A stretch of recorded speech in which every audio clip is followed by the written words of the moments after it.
हम बीजेपी से जुड़े हुए हैं सर, बीजेपी से जुड़े हुए हैं। बीजेपी से जुड़े हुए हैं, बीजेपी को वोट दे रहे। मगर जो 10 सालों के अंदर हमने हाल देखा है, अब ये जो सरकारें हैं ना, पूंजीपति की रह गई है सर, अमीरों की पार्टी रह गई है, अंबानी अडानी की पार्टी, गरीबों की तो बात ही नहीं सुनती सरकार। गरीब के बेटे हैं, अब चाय बेच के जो है प्रधानमंत्री बने हैं। सर बेचते थे, है नहीं, बचपन में कभी चाय तो आपने देखा चाय बेचते हो?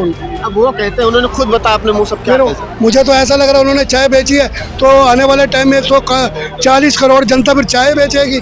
यह लॉजिकल पॉइंट नहीं होता है। हम देखते हैं बेसिक मुद्दों पे आप क्या कर रहे हैं, गरीब जनता के लिए आप क्या कर रहे हैं। जो रोजगार का मुद्दा है, बेरोजगारी का मुद्दा है, बेसिक मुद्दा है, भ्रष्टाचार का मुद्दा है, महंगाई का मुद्दा है, इस पर आप बात ही नहीं करते। सरकारें वोट तो ले लेती है गरीबों का, मगर कार्य का जब टाइम आता है वो 5 साल बाद कोई भी उनका सांसद ये नहीं पूछने आता कि सर आपने बीजेपी को वोट देके कोई गलती तो नहीं कर दी थी। तो आज वो गलती हमें महसूस हो रही है। ये मेरे कहने। नमस्कार, आप सभी का स्वागत है हमारे चैनल पर। मेरा नाम आर्यन मौर्य है। अभी हम दिल्ली के चांदनी चौक पे मौजूद हैं। आम जनता क्या सोचती है, हमारे साथ चाचा जी हैं। चाचा जी, पहले स्वागत है आपका। ये बताइए क्या करते हैं आप और दिल्ली में कहाँ से?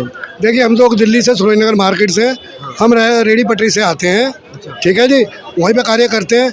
हम लोग 2014 में मोदी जी एक कानून लेके आए थे रेडी पटरी वालों के लिए। रेडी पटरी वालों को दुकानें देंगे, लाइसेंस देंगे। वो चीज़ें क्या होता है, तो कह रहे हैं कि अब महंगाई क्या कहते हैं कम ज़्यादा होती रहेगी दुनिया में। क्या कहते हैं, भारत की विकास दर तो तेज़ी से बढ़ रही ना, 8.5 अभी का आंकड़ा आया है कुछ। सर विकास बढ़ रहा है, अच्छी बात है विकास। जो सरकारें आएंगी सर विकास नहीं करेगी तो जनता वोट किस पे देगी? आपको लड्डू खिलाने या रसगुल्ले खिलाने के लिए तो जनता ने वोट दिया नहीं है। मगर अब जब 10 सालों में क्या स्थिति चेंज हुई है। मगर सर हम एक चीज़ आपसे लॉजिकल, अब ना राजनीति, नफरत की राजनीति आ गई है। नफरत का अब प्यार की राजनीति, अटल वाली, मनमोहन सिंह वाली, इंदिरा वाली, अब राजनीति नहीं है। अब तो राजनीति ऐसी हो गई है कि एक दूसरे को मारने की राजनीति हो गई है। यह कहने का मेरा मतलब। अरे अब छोटी मोटी घटनाएं इतना बड़ा देश से करें होती रहती है। अब भाई पुराना जो है कांग्रेस ने क्या, बीजेपी वाले आरोप लगाते हैं कांग्रेस ने जो है एक वर्ग विशेष का साथ दिया है। तो हम आए तो कम से कम हम हिंदुओं के साथ तो खड़े हैं, खुल के साथ खड़े हैं। उसमें दिक्कत क्या है? आप हिंदू के साथ खड़े, मुसलमान के साथ खड़े। ये जो 60 साल राज करा है, एक समुदाय के साथ खड़े होते तो सर जनसंख्या तो पहले भी मुसलमानों की कम थी। विकास तो हिंदुओं का हुआ ना पहले भी। एक विकास कैसे नहीं, वो मानते हैं कि उसका नाम क्या, सारा एक ही के साथ वो कांग्रेस खड़ी नहीं थी। आप किसी भी मुद्दे पे, हमें कांग्रेस बुरी लगी थी, हमने मुद्दे उठाए, नई जनता के लिए काम करा, हटा के मोदी जी को लाए। मोदी जी अच्छे लीडर हैं, हम ये नहीं कहते, मगर उनके जो नीचे लोग हैं वो गलत है। ये मेरे कहने का मतलब। तो जो उनके नीचे लोग हैं वो भ्रष्टाचारी हैं या फिर? मैं भ्रष्टाचारी नहीं कहूँगा सर। हाँ। मैं कहूँगा अभी 5 सांसद की टिकट मोदी जी ने काटी है। रमेश भदौड़ी जी का बयान आपने सुना होगा, जनता ने देखा है पूरा। तो मोदी जी चाहते हैं मैं उस नेता को उतारूं सरकार में या एमपी में जो पब्लिक की सुने, पब्लिक को जीरो ग्राउंड पे उनके आवाज़ उठा सके। ऐसे एमपी नहीं चाहिए जो लोगों के मुद्दे ही ना उठाए।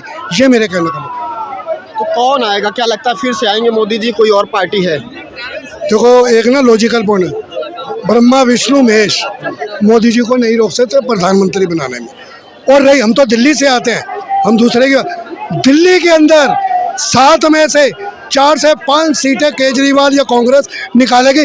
ये आज मेरे साहब स्टैम्प पेपर पे साइन करवा ली थी। 7 में से 5 सीटें निकालेगी, 4 या 5 सीटें, क्योंकि जो केजरीवाल ने दिल्ली में काम करा है वो दिल्ली वाले बहुत उसको लाइक कर रहे हैं। अरे तो पिछली बार भी तो काम किया था, पिछली बार तो वोट नहीं दिया था। क्यों नहीं वोट दिया था? पिछली बार कोई सांसद नहीं था।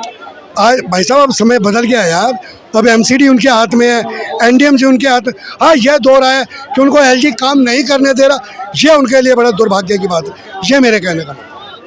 अच्छा ये बताइए, अभी की राजनीति है, राहुल गांधी भारत जोड़ो न्याय यात्रा करें, राहुल गांधी के बारे में क्या ख्याल है? जो कांग्रेस कह रही है कि इस बार आएंगे तो युवाओं की, मजदूरों की, किसानों की आवाज़ उठाएंगे, तो क्या लगता है राहुल गांधी टक्कर दे पाएंगे मोदी जी को? मैं कई चीज़ें देखता हूँ। राहुल गांधी एक ना राजनीति को एंजॉय की तरह देख रहे हैं। वो घूम घूम के फिर रहे हैं, कभी भारत जोड़ो, कभी न्याय यात्रा जोड़ के। उनको भी पता है स्थिति हमारी आज कांग्रेस से ऊपर वोट बैंक है जो मेरे ख्याल केजरीवाल ले गया है। ये मेरे कहने का मतलब। जितने लोग केजरीवाल को लाइक कर रहे हैं इतना कांग्रेस को नहीं लाइक कर रहे। अभी पीछे ही देख लीजिए आप। तो दिल्ली से बाहर तो कांग्रेस है ना, दिल्ली में चलिए नहीं है। भाई साहब दिल्ली से बाहर क्यों नहीं है केजरीवाल? पंजाब चले जाओ आप, गुजरात में 5 सीटें निकाल ली उन्होंने, एमसीडी दिल्ली में पूरी निकाल के। और चंडीगढ़ का चुनाव देख लीजिए मेयर का, वहाँ चोरी से अपना सरकारें बनाने के चक्कर में थी, सुप्रीम कोर्ट ने फटकार लगाई है। देखिए कोई भी पार्टी आती है, जनता क्या चाहती है, हित में काम होना चाहिए। जनता उसी को देखेगी, चाहे वो नरेंद्र मोदी जी हो, चाहे राहुल गांधी जी हो, चाहे केजरीवाल जी हो। ये मेरे कहने का मतलब। लेकिन बहुत सारे लोग हैं, विपक्षी लोग हैं कि मोदी सरकार में टॉलरेंस बड़ा बढ़ गया है, मतलब हिंदू मुसलमान के बीच जो है कि जो गैप है वो बढ़ गया है। अभी आपने वीडियो देखा दिल्ली का, बड़ा भाई साहब शर्म से आ रही है। मेन मुद्दा अब आप लेके आ गए। आपने भी कल मीडिया देखा होगा, हमने भी देखा। हमने तो देखा। हम रात भर सोए नहीं थे, नींद नहीं आई। वजह कोई कुत्ते को भी ऐसे लात नहीं मारेगा, सुन रहे आप? एक जानवर को भी आप लात नहीं मारेंगे ऐसे, जो उस पुलिस वाले ने हरकत करी है। अब लोगों का एलिगेशन क्या है, भाई सड़क पे नमाज आप नहीं पढ़ सकते, ये एलिगेशन है। ट्रैफिक जाम होता है, सर उसके समझाने के बड़े तरीके होते हैं। आप मस्जिद में 1 घंटा पहले उनको नोटिस दे देते कि आप बाहर नमाज नहीं पढ़ सकते, आप उनके ऊपर कार्रवाई करते। ये कौन सा लॉ में लिखा है कि आप लात मारिए, थप्पड़ मारिए, डंडे मारिए? ये मुमकिन नहीं है, ये मेरा कहना।